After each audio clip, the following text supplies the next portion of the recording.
Hello everyone, I'm Andrew Schmidt, one of the pastors at Celebrate Church in Knoxville, Iowa. And I want to welcome you to our Celebrators podcast. Today's podcast is part of our Let's Go series, where you'll get to know people who have taken the initiative to share God's love in their communities. At Celebrate Church, our mission is to gather to go with the presence of Jesus. And the people you're about to hear from are doing just that. We hope you find their story encouraging. Let's go. At Celebrate, we want to be people that gather to go with the presence of Jesus into the world. And today we have the Abaco team with us, and I'm so excited for us to hear more about your trip, what God taught you, how the weather was, what you did, all the different things. So let's start by introducing yourselves, because as much as people might know you, they may not know you. So who are you? What's your name? What are you about? And then what was your favorite subject in school? Go for it. I am Mike Caulkins. I am married to Emily Caulkins, and we have a son named Bryce. Outside of church, I do new construction, residential and commercial, just kind of site supervising and stuff like that. And then, some people around here might know me as Big Mike. Let's go. Let's go. I'm Russ Schneider. I'm married to Aubrey Schneider, and we have 4 kids, Claire, Kate, Quinn, and Easton. And I'm a regional manager, regional manager at Vermeer, which I'm not Michael Scott, but I'm also not Dwight Schrute. So if you want more details about that, you can catch me in church sometime. But and my favorite subject in school was PE. I forgot mine. Mine was also PE, but yeah. PE, okay. Hi, I'm Becky Woodside. Becky. Married to William, and we have 6 kids together, 15 grandkids, recently retired in March. Okay. And we farm full-time. So I use retired loosely. I don't go to my job anymore, but we work on the farm. Okay, Becky, what was your job? I worked as executive assistant for Wells Fargo in the executive office. Oh, I did not know that. That's cool. Very cool. So what was your favorite subject? Recess and gym class. Okay. That's awesome. I feel nerdy because mine was history. Okay. Now we know. End of podcast. See you later. I'm joking. Okay. So you all went to serve in Abaco in June. And some of the things I do know about it is that you got to be the last group before they started camp. So can you guys a little bit describe, Abaco is a new place for many hands to be, and they are specifically there to help with what is happening in Abaco, and Haitians have immigrated, all the different things. And they can't be in Haiti right now because of all the turmoil that's happening. Okay, what else am I missing? What else are we all missing? Tell us all the things. So Mini Hands did just get established, it sounds like in January of this year, and on the Abaco Island. They've been trying to get there for a few years now. There was a big hurricane in 2019, in September of 2019, and they had a bunch of people come to the island and help rebuild, and then Mini Hands was trying to get involved, but they hadn't got involved yet. I think it was last year they kind of got feet on the ground, but established in January of this year is what I picked up. So they're just kind of getting established. They aren't, I would say they're quite serving the Haitian people yet, more than just the Abaco people. Yeah. And just still helping recover from the hurricane that was almost 4 years ago now. So, isn't that crazy to think about? Yeah. And Abaco is in the Bahamas. It's the most northern island in the Bahamas. Okay. All right. So why this opportunity for you? Yes, Celebrate was offering it. So this is a little different than all the other podcasts because this was a very Celebrate specific invitation. But why this one? You could have done anything this summer. Why Abaco? Mine's easy. My daughter Kate and I both went on it, so it was a trip that she wanted to do. She hadn't really been on very many mission trips, whereas I've taken quite a bit with Claire. She's a little bit older. And so this was a mission trip that she was really passionate about. I mean, I get that it's the Bahamas and everything like that, but there was still a mission trip. It was hot. It was uncomfortable. There were bugs, you name it. Not a lot of air conditioning. So when you think about the fact that you're going to the Bahamas and this is like, oh, it's going to be a great trip and tropical, we did have a few good times and saw a lot of great stuff. But for the most part, it was still about, I think God put a calling on her heart and my heart shortly after she told us that this would be a good place to go. Wow. And see how we can impact the people down there, similarly to how we've done it on other mission trips that I've been a part of. So we knew there'd be some hard work, we knew there'd be some relationships, but we just didn't know what was going to fully happen until we got down there and got in the moment. But For sure. that is why, I mean, I've always had a passion for mission trips, so for me it was an easy solution for me to say this was one that came up.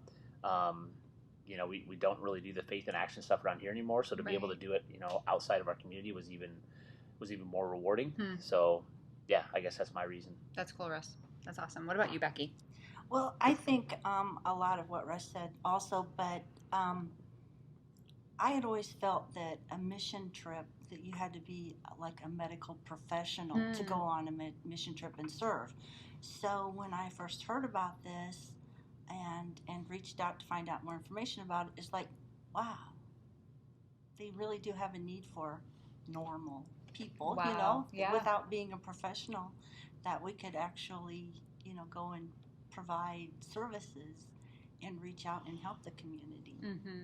But I think that was the most rewarding thing for me, was like, I, you know, heard for years and years with a personal friend that was a dentist, and he had gone on mission trips every year and would come back and talk about it all the time, about how you know, how he had served and how much opportunities they had and an impact that they had. And it was like, wow, that would be so cool to do, but I didn't think that, you know, I had any value, I guess. And that was one of the neat things that helped me during with the team of 13, that we reached out and everybody had special talents, and it was amazing how everybody blended together and just really, you know, worked off of each other. And I mean, we had a super incredible group of people that went. A lot of talent. Yeah, I think when all of us probably saw you all go up front so we could pray over all of you, all of us are probably like, I wish I was going with all those people, because you all are so awesome. I agree with that. Okay, so could you describe a typical day from, I know it's may not have always had the same thing, but like, what time did you wake up? What did you do in the in-betweens? What kind of food did you eat? Paint, like, show us, tell us, make us want to be there. So Laura always said that we have breakfast is at 8 sharp. And she would always show up at like 8:10. 8:10, yeah. She's always late. Laura was our guide of sorts. Host, She was yeah. our host, yeah, that's right. So we would eat breakfast in the morning at camp, which was like boiled chicken quite often. Breakfast was not boiled chicken. Honestly, it was we had it it one time. In the morning for breakfast. We usually had normal American pancakes and bacon were an option as well. But, You chose boiled chicken? I didn't choose anything. It was a traditional Abaco breakfast that they served us one day. It was basically chicken soup. They told us. Seriously? Yeah, They told us that Americans like to eat breakfast for dinner, but Bahamians like to eat dinner for breakfast. Huh. Either way. It was chicken soup with a little bit of vinegar. I mean, it was in the morning. Ooh, yeah, it was. Is that all they gave you that day? No, thankfully they had some other stuff that it was day. Like, and then have fun. We would probably head off to wherever we were going. We had devotions in the morning too, right before breakfast. Oh yeah, so like the team would get there about 7:30, have a devo, and then just kind of chat a little bit, and then breakfast would start at 8 o'clock, and then after that we'd go to the job site or wherever we were going that day. Around 9 o'clock, we'd kind of load in the vans and go. And then we would drive down the most wretched road. Okay. I'm saying in the world. It was bad. It was rough. Okay. Like everybody on the island knew it as Camp Road.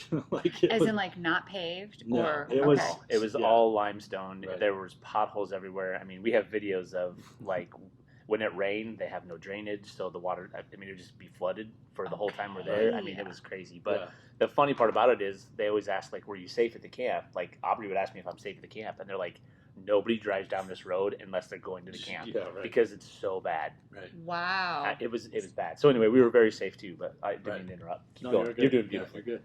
And it was about, I don't know, 15, maybe 20 minutes into town.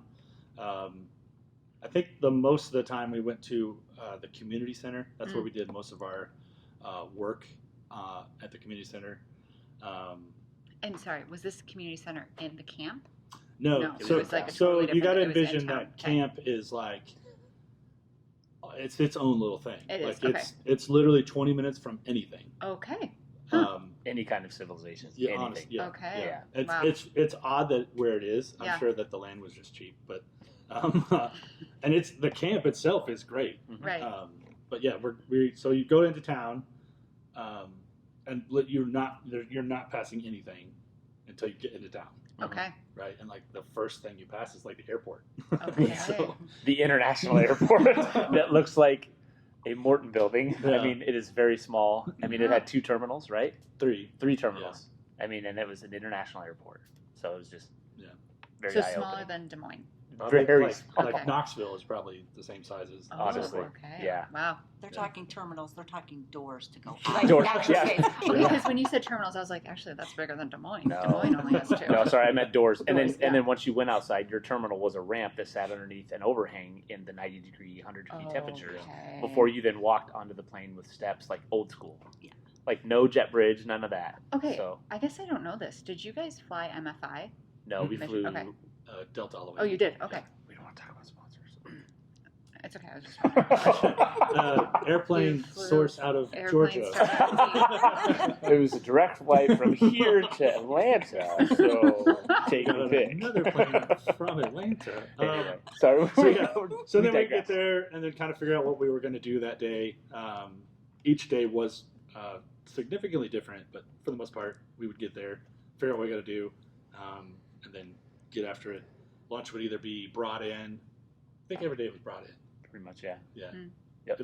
Ham sandwich. I mean, Mhm. nothing crazy or off the wall. And then you'd work all afternoon until about 3:30, maybe 4 o'clock. Go back to camp. We'd have about an hour and a half, 2 hours of downtime. Mm-hmm.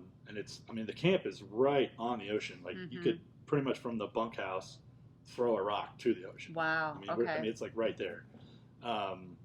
So we would just go swimming, and the water was really shallow, so you could do a lot of snorkeling and stuff. Then we'd eat dinner, have a second Devo, and then kind of the rest of the night we'd play games and card Wow. games and just kind of hang out. So That's cool. Yeah. That's really cool. And no air conditioning. nowhere. So when we say we went swimming, like, because I had to tell a lot of people this when we came back, and I was telling a lot of people about my story. I'm like, it felt bad that we were able to go in the ocean every day because it was tropical. In a way, it was a tropical paradise, right? But when you have no air conditioning and it's 90 degrees, 100 degrees out, to get it to go in the ocean where it's slightly cooler, that was a relief. Like, that was our Right. only relief. We had no air conditioning at the camp. So a lot of times, other than the fans that were blowing in the bunkhouses, that was our Okay. relief. So even though it was great to say we were swimming in the ocean, like, that's when you got to cool off a little bit before you went back in, sweat while you showered, and then sweat it when you got out of the shower, and sweat all night long, and sweat while you sleep. So to add into that, like it's humid. It's very, very humid there. Right. Like the temperature was like 80, 86 in that area, but the humidity was like 180. So it felt like it was 100 degrees. I mean, Right. it was crazy hot and Right. sweaty. The coolest thing about the island is that there's an aquifer under the island, which just like if you drill, it was like 4 feet. It wasn't. I don't very even know far if it was down. that far. I Yeah. think it was like 2 or 3 feet. So they you would said. drill down so far, and you would get fresh water. Wow. Right. So their fresh water source is not very deep. Yep. So, For sure. and their water lines are only like 6 inches deep. So like even the cold shower is not cold by any Right. means. I mean, it's Because it's heated right there. essentially room Yes. temperature. Yeah, So yeah. that was so like yeah. I mean, the ocean is the only way to cool. I mean, you would shower, and before you were dried off, you were just covered in sweat, like just drenched in Okay. sweat. Yes. Just no way to get away from it, and that the ocean was really your only option to cool down of any sort. Right. So that was a typical day. That was a typical day. Yeah. And now the one caveat is if it rained, everything changed. Yeah. So when it rains in Abaco specifically, first of all, there's a lot of people that just have PTSD with thunder and lightning, which it did pretty heavily a couple days. Okay. Because of the hurricane? Because of the hurricane. Okay. Yep. Wow. And they don't, like I said, they don't have storm drains. They don't have anything like that. So a lot of the roads flood, and a lot of people don't have cars. So if their only way to get around is to walk, they're either staying home or going to a house nearby. And they also run, their electrical system is terrible. So a lot of times if there's thunder or lightning, it will just shut down the electricity for the whole town for the day. Like grocery stores close. You've got no lights in your place unless you have a generator. So a lot of people have generators. Yeah. Gas station closes. All that stuff closes. So there was one day I think we wanted to go to the store, and it's like, nope, they're closed. Like, because it was raining and lightning, and I mean, there's nothing you can do about it. Wow. So that was a culture shift. But there was one day when we were going to go and do a culture day, go around and everything, but it rained and lightning, and our plans had to shift, which is the Abaco way of life. Their plans just shift a lot. So let's say they're in school. Do they just close it down for the day then? Some of the schools were there was different levels of schools. Okay. A lot of the schools were government-based schools. Okay. Therefore, they would have their own generator on site. Yes. It actually amazed me how many people, houses, businesses had a massive generator sitting right outside in their yard. Wow. Because the power source was just so unreliable. Yes. Down there that it just, if you want power at all, you just got to provide your own. Okay. Essentially. Okay. So, But Okay. Allie, Yes.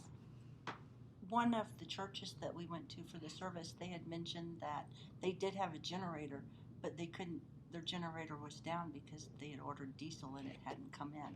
Yeah. So it's like Okay. everything has to be shipped in to the island. They Yeah. don't have any resources there, so it's like the boys were saying that everything literally shuts down because they don't have it available. Yeah, because what do you do if you don't have the diesel? Right. Yeah, you have to shut it down. So it's like, we're so used to instantaneous flip the light I switch know. on, and it's like it Yes. really made us appreciate the things that we have and the things that we take for granted that they really have to work for. Yep. Okay, so one of the things I heard about was, I think, is it called the Line of Dorian? Could you describe that a little bit? Because I think if you haven't seen it, that's hard to comprehend. And because we don't live in a hurricane area, so that's hard to comprehend, really.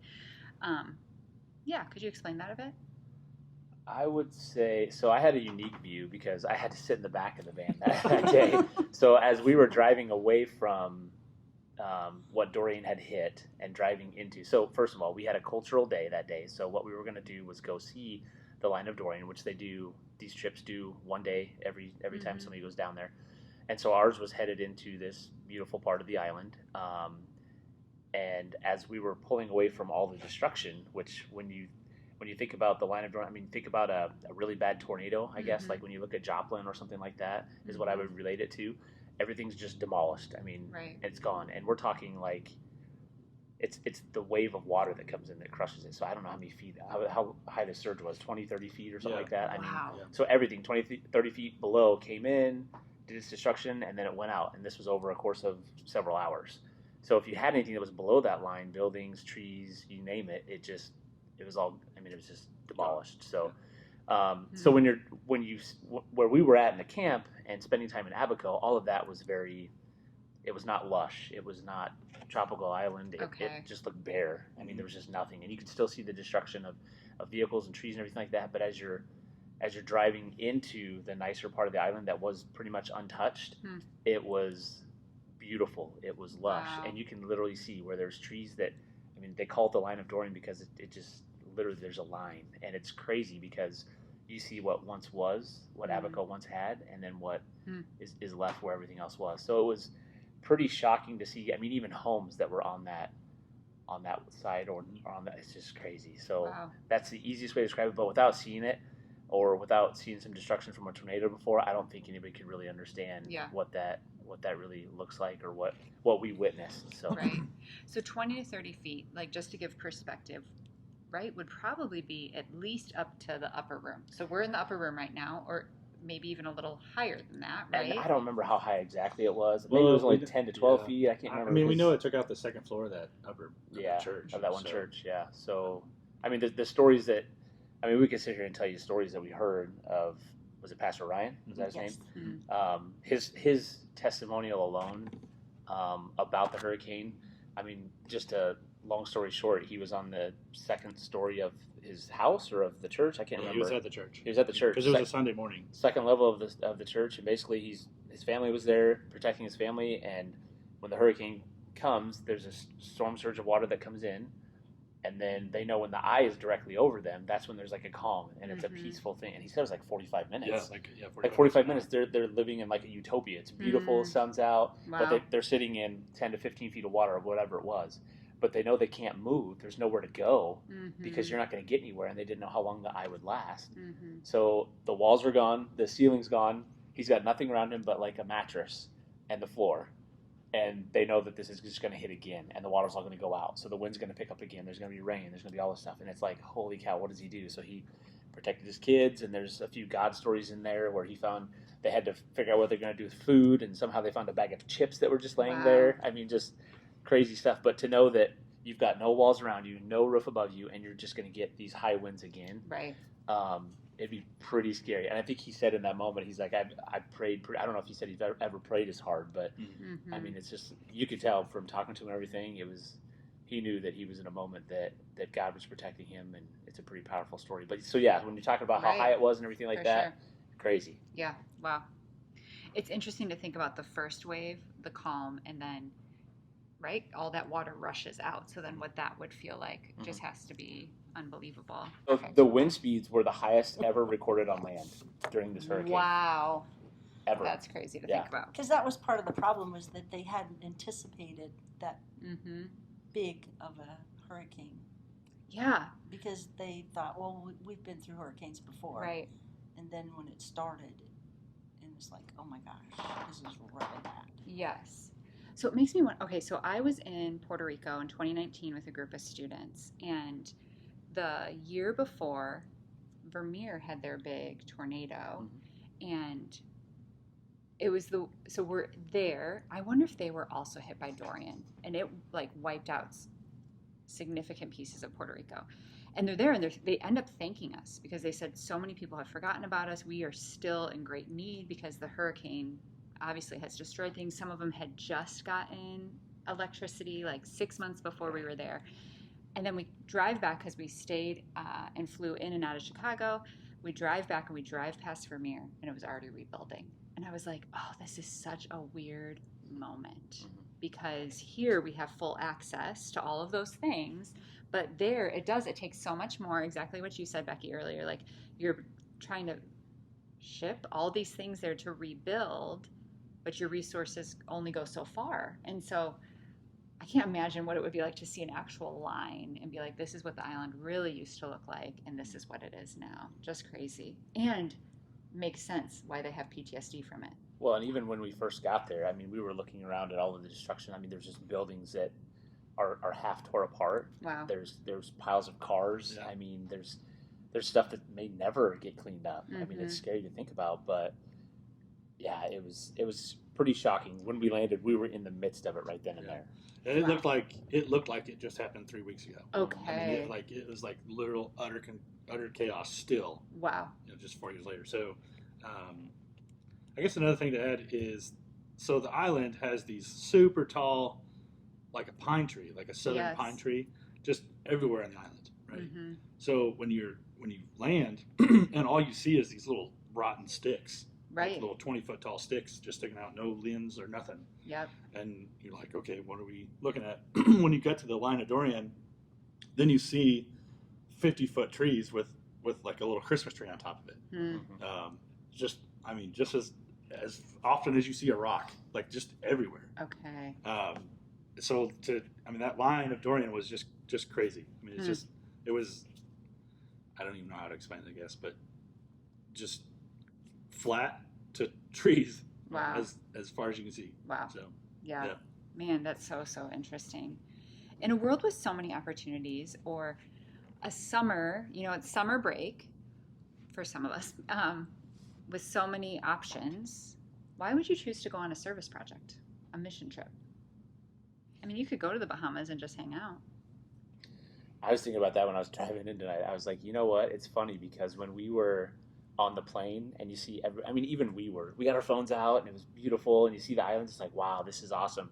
But then you stepped off that plane, you're like, these people are here for something completely different than what we are. Mm. And so I wondered, as I was driving here tonight, I'm like, I wonder if those people had any idea, because we saw some of them on the plane ride back, and I wonder if they had any idea of any of the destruction that we were able to witness and see. But for me, I've always had a heart for like helping people and mission trips, and so I was bugging Judd probably way too much, like, hey, what are we doing? What are we doing? What are we doing? He's like, I don't know. I don't know. I don't know yet. So part of it was concerning that I'm also a planner. Thank you to my wife for that. But I had no idea what we were getting into. But no, and I think these other two will probably say the same thing. But when we left, we kind of felt like we did something. Like we could see the significance of what we accomplished from when we got there to when we left. And for many hands, they have no idea what any of the teams are going to do when they get down there. They don't know our skill sets or anything like that, so they kind of have to plan accordingly each day. But we got a lot done, which was my goal in the first place. I mean, I get that it was also, they call it an impact trip because you could have some relationships with people, but my goal going all along was to just get down there, kick some butt, and hopefully help them rebuild in whatever little way we could. I felt like we did that with the Murphy Town Center and a little bit with the camp too. So okay. Well, and also with the library, we went in and the school didn't, because all their books had gotten destroyed. So we were able to take the books that had been donated and get them sorted and categorized and toss a lot of things that needed to be tossed. Okay. But when we left, we had all of the books in the library on the shelves, all categorized for the kids where they could go in and depending on which level they were at, they could just go in and look at that specific book and determine what level they were at, so that way they weren't just reading easy books. That way they could go ahead and exceed and go to the next level. Wow. But that was very rewarding to be able to leave that library where we knew that it was in good shape for the school year that was coming up. Yes, because is that crazy to think that the books were destroyed in the hurricane and you're 4 years after just working on the books from the hurricane, Well, and also one of the little girls that we talked to, she was, I think she was going to be in 4th grade, and she didn't even know how to read. Okay. Because they didn't have their school. Wow. And they didn't have any books, and it's like, oh my gosh, I mean, we take so much for granted that our kids have that, and they had nothing. Wow. And it was just like Russ said, we felt that we left an impact with the library and then the Murphytown Center and the camp, just because, I mean, we were planting the seeds. Yeah. We got everything ready and fixed the best that we could, and we know that it's going to grow and prosper and everything. That's cool. What did you do at Murphy Town Center? So we, the first day we got there, they said they wanted us to do some painting and stuff. We had to prime the ceilings first, and we started about 9 o'clock and our team was ready to work, and we were very efficient in what we were doing. And by lunchtime, we were pretty much done with the ceiling. Okay. And Laura was like, I was like, so if you got the wall paint, we can probably start on that. And she's like, this was supposed to take you all week. We're like, well, we're here now, and we need some more paint. So we were actually able to get the whole building painted. Cool. And like, it was hot in there, but the paint was drying. Luckily, slowly. And we lost power, so we didn't have any lights. So like there's windows on the outside, but like in the inner rooms, there's like with bathrooms. Right. There's no light. So. Yeah. Well, it was raining, so we had to shut the windows. So it was hot. There's no air moving. So it was a perfect setting. I mean, it was beautiful. Yeah. It was great. Russ is in the bathroom just sweating it out with like a flashlight in his mouth and that's a paintbrush in his hand. How did you do it? Yeah, that's how. I mean, your phone is a flashlight, so it's, you have to be resourceful. So. Right. Wow. So yeah, it was just that we did a lot there. I think we worked there 2.5 days. One day we had to do trenches outside for the electrical crew, putting some outlets and stuff. But it's pretty much wrapped up. I mean, I think there's going to be some like cabinetry and doors and stuff, and I think they'll be ready to rock and roll. So, that was kind of the biggest project we worked on. That's cool. So. Well, we needed to get the ceiling done because they had electricians coming in to put fans in. Correct. Okay. Coincidentally, after we had got it all painted, Right. electricity and lights came in right after we got done. So. Yeah. And on that last day, the fans were installed. The fans it was were installed. amazing. It was awesome It was in there. like, Wow. we could be in here. Right. Well, we may get to it later, but the cool thing about the Murphy Town Center was we were able to walk through it and kind of bless it before we left and pray over it. And so the cool thing about that was, and I walked in on Mike when he was having a conversation, but he was in the kitchen. He's like, can't you just see people like handing food out and be like, hey, I don't like this, or hey, that was really good food. And it's like, that's true. Like, Yeah, you don't picture what the future's going to be, but it's pretty cool that we were able to help. I mean, help out in that little way to just painted the walls, but it's like finished form now. For sure.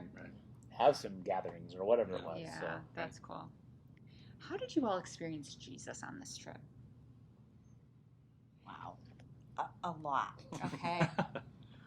First of all, I never have been to church camp, Okay. so that I kind of considered that my first church camp. Yeah. So it was really exciting, and I guess there were multiple moments. I think one of the fun times was when we were outside the Murphy Town building, and the three younger girls that went with us, we were outside, and there were three of they were probably 7 or 8 year old girls. Okay. And they came up, and of course, I mean, Kate Jr. and Kate Sr.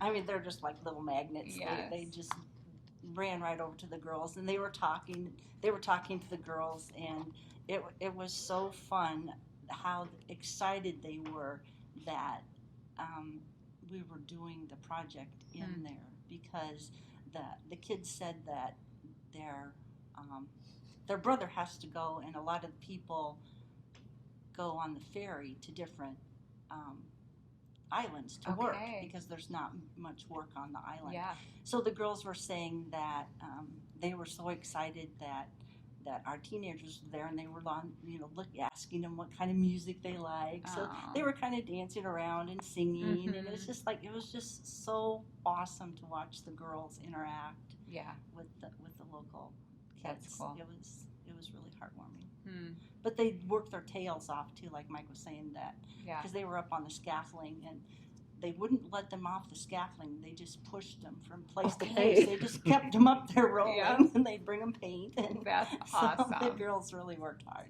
Okay, that's really cool. Wow. How about you guys? How did you experience Jesus? So, actually, for me, quite a few things. I mentioned earlier about the aquifer under the island, right? So, like, there's fresh water available to anybody who can dig a 4-foot hole, right? So, I mean, that's how most people just have water, is just through the ground, which is cool. Like, I mean, God understands that the chances of getting running water there is pretty slim, so He just provides it. Wow. Right? The second thing is, when we went to the line of Dorian, we were actually going to work, because we went to this guy's house called Glenn. His name was Glenn, and his wife, I can't remember her name. Anyway, they own a hydroponic garden, so they don't have any soil down there. It's all straight limestone, which is just rock. It's just hard rock everywhere around. So he has this hydroponic garden, and I think what I heard is that he was selling his produce to there's like one grocery store on the whole island. And he was selling his produce to them. And then they were marking it up like crazy. And he's like, hey, stop selling. I'm just trying to I'm trying to provide food for people. And they're like, oh, this is the price we're selling it. So he pulled out of the market, and then he just sells it on his own now. So when you first land on the island and you see that utter chaos and disaster, you're like, is anybody doing anything, right? Like, it looks like nothing has happened from 4 years ago. So, like, that we landed at the airport, and then we go from the airport to the camp, and that whole path is pretty much gone. So when you land, you think nobody's doing anything. They're all just waiting for a handout or whatever it is, And then you meet people like Glenn, who talking to him. He was at the church we went to on Sunday morning. He's just a very interesting guy. He has a whole story as well. But just meeting that guy and then all the stuff that their family's doing for the island and trying to help people getting straightened out, and the story they had from the hurricane is he was in the hurricane but lived out of the hurricane, so he was in it, but he was able to go home. Right. But his house was like a safe haven for people. He said that people would come over and shower and do all the things that they needed to do because they didn't have that anywhere else. And he just loved well. He just I don't know. I mean, he just reeked of Jesus of sorts. He built a sand volleyball court in his yard so that kids will come over and then he could tell them about Jesus. Wow. And I don't know. Yeah. He's just doing some good things. And I kept saying that Glenn guy is going to save the island. Wow. He's going to just his mentality and the hope that he brings to the island is just feeding into the whole island. So just seeing that and that love he has for the people of the island and the hope that he has for what it changed. Because it does help that he's living in the normal island area. His house isn't destroyed. His trees are still tall. And so I don't know. He's really good for the island. And, in 3 or 4 years to come back and see what he's done to help it transition it for sure. will be really, really cool to see. So, that's cool, Mike. Yeah. What about you, Russ? So I had an interesting encounter one day with a gentleman. It was raining out, and there was only a handful of us painting at the Murphy Town Center, and he came up, and he was somewhat handicapped, so he couldn't really get a job or anything like that. But and we were talking with Andrew, the guy that works or is part of Mini Hands for Haiti, or Mini Hands, sorry, and he said, well, yeah, he's kind of had a rough life. He's had some hard times, everything like that, but he wouldn't really talk to me. He would talk to Andrew, and he just didn't know how to have a conversation with people. But finally, when he did warm up and we started to talk, he said, you know what? I love Jesus and I'm not afraid to die. And I had turned to Mike Bender and I had said that. He's like, he's got it all figured out, man. And I was like, right. Yeah, he does. And there's so many people like that are on the island that they know that there's a God and that he loves them and that, they've been through some pretty bad stuff, right. but they're good. If right. they've got Jesus and they love Jesus. So that was an obvious one for me. And probably the most simple one to say, where did I see Jesus or God in the whole story? But, to Mike's point, Glenn's also supporting the 100 days or whatever it is. Yes. 100 days, 1,000 days. I can't remember. 1,000 days, yeah. 1,000 days First of 1,000 days, new mothers. And so, yeah, Glenn, dude, he's something else. So between him and the guy that I met at the Murphy Town Center, that's where I say there's so many ways we saw God down there. I mean, when you think about nature and the beauty and all that stuff, I mean, right. the storms and things like that, there's a lot of resources down there that are untapped where, you could just see that Abaco Island could be ripe for some kind of future if people would just help them out a little bit, I guess. For sure. Final question.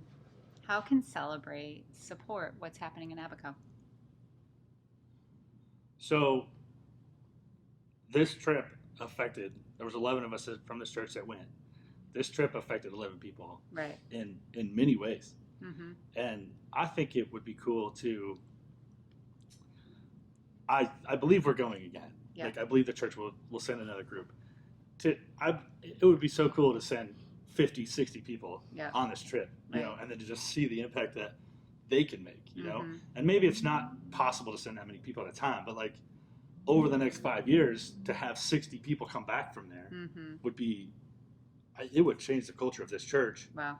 In big ways. And we live a pretty sweet life here in America, and anytime you can step out of that life and see what normal people are dealing with on a day-to-day basis, it just opens your eyes to so many things. And just understanding that you could live without all of the things we have. Mhm. I mean, it's nice that we have them all. It's nice that we could walk into almost any building and know that it's going to be air conditioned. Right. And there's going to be running water, and to lose power, it's like, what the heck, you know? Right, like, why right. why is the Right. power off? You know, Yeah. like, and it's so good to understand that. And I've been on so many trips where you see that, and you're put into that situation and taken out of your comfort zone of sorts. But just to see God in all, you're relying on God so much more outside of the comforts of home, Yeah. you know, and understanding, like, keeping us safe, making sure the plane doesn't fall out of the sky, or whatever it is that you're worried about. But God is so much more centered on your mind than He is on your everyday going to work and doing the things you do every day. So, yeah, I mean, I don't know. I think it would just be cool to see, 5 years from now, a large group of people that say, "Oh yeah, I went to Abaco and I did this and I experienced this and I saw that." Wow, that's cool for sure. Becky, Russ, what would you say? How can Well, Celebrators support? I think that Celebrate's an awesome church. We have a lot of wonderful people with a lot of talents. And I would just really like to express how deeply it affected my husband and I, and being able to be vulnerable with the group. And I mean, basically you didn't have any phones, no TV, no distractions. Like the guy said, we had, morning devotional and evening devotional. I really felt a really deep connection where we could kind of get rid of everything else and just focus on that. And it was very rewarding. Wow. A lot of good habits came back from Yep. it. I think it was like, okay, Yep. let's get rid of all of the trash and Wow. just focus on the good things. But I 110% agree that Celebrate needs to continue this, and it was a really rewarding, wonderful place. But I think it's where you kind of you bring you get rid of all of your your walls, and it's like you're kind of free, and you felt comfortable sharing with everyone. And I mean, we had a lot of really emotional conversations, and I don't know, I think Mike Bender said that we left as 13 and we came back as one. Wow, come on. So it's really, I mean, it's like an Abaco family, I think, kind of, because it's really deep connection. Yeah, that's beautiful. It's really great. Thanks, Becky. What about you, Russ? So is the question, how can they support me, or how can we support Abaco? What's happening in Abaco? Well, I don't feel like we can have this conversation without a shout out to the Sogards. Yes. Yeah, so the you're one doing thing, math. yeah. We brought so 11, yeah, there's 13. There's 13. So first of all, what made this trip unique was that we didn't know them before we went down there, right? So being open to the fact in the future that if there's people from other churches or stuff like that want to go, man, I would embrace that in a heartbeat, because they were awesome. I mean, honestly, they made the trip it wouldn't have been what it was without them. So how else could Celebrate support? I would say, the one thing that we probably didn't realize until we got down there, but now we could verbalize now that we're here, they needed some things that they didn't probably ask for. I mean, they asked for curtains right before we left, but that was like a last minute thing, and then none of us brought curtains. And I wanted to, but it was just last minute, and I was afraid I wouldn't be able to pack enough stuff and blah, blah, blah. So I think we can be a voice for a lot of people that go in the future if we don't get to go back, to just say, hey, you don't need to take this much stuff. You're not going to need your chargers for your phones. Right. Things like that. But if there's other people that say, well, I know I'm not going to go. What else can I do?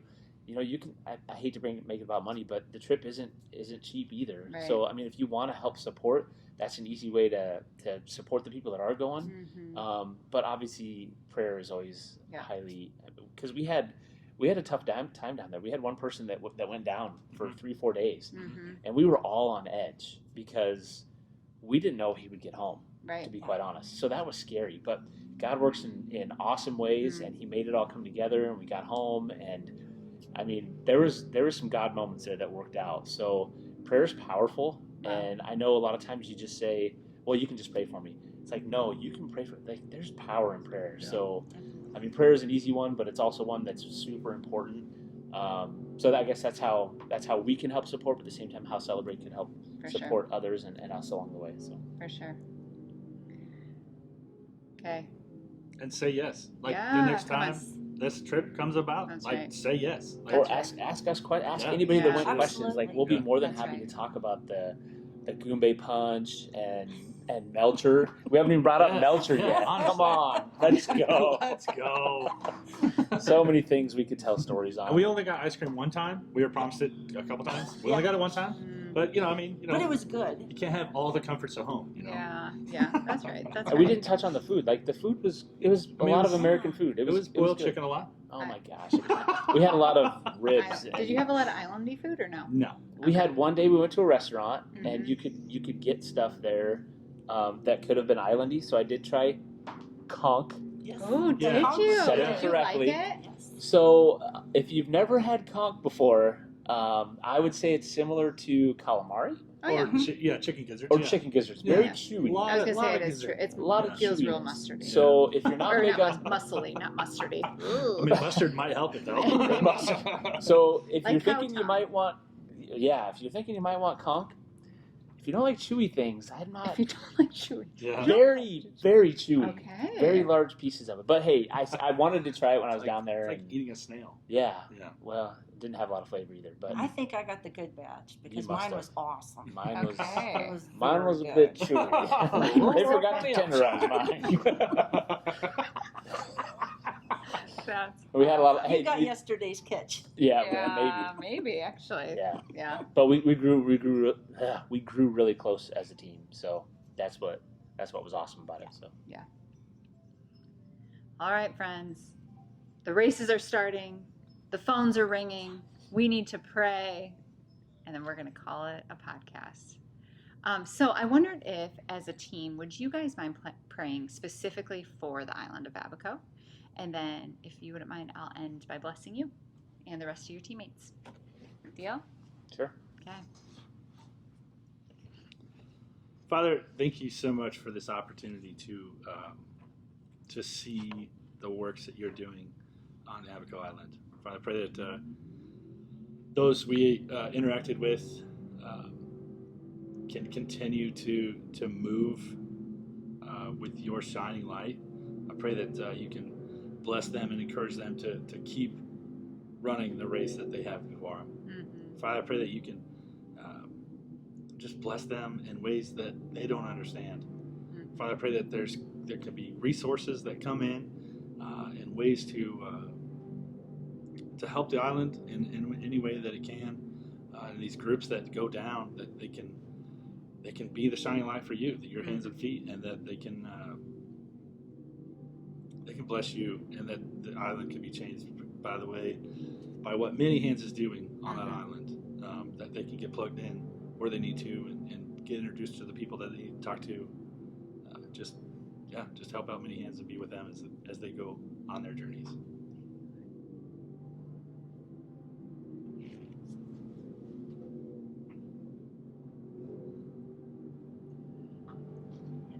Dear Father, please watch over all of our wonderful friends that we left in Abaco. Mm-hmm. Please keep them safe, Mm-hmm. comfort, even during the storms that might run through. We know you have your sheltering arms around Yeah, them. that's right.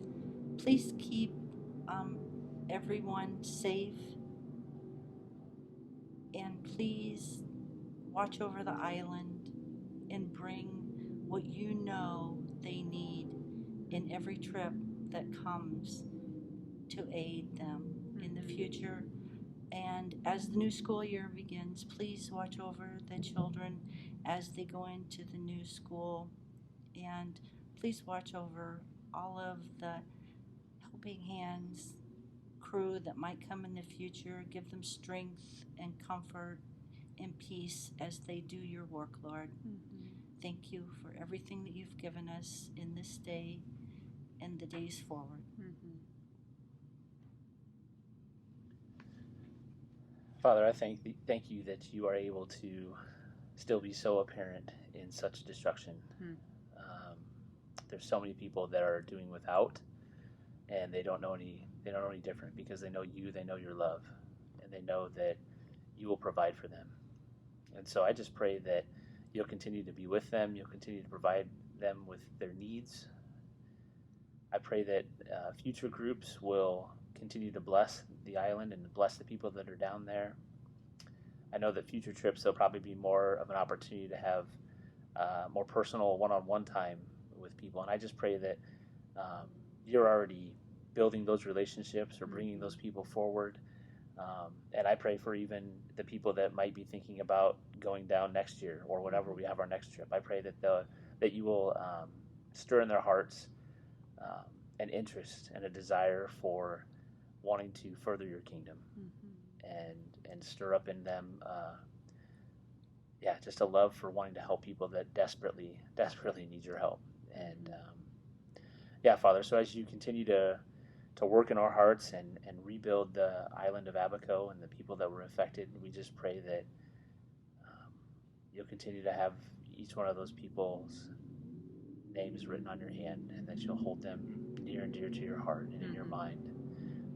And I just pray that no one feels like they're alone down there, or that their time on earth is through until you said it is, Father. Just comfort those people that need it.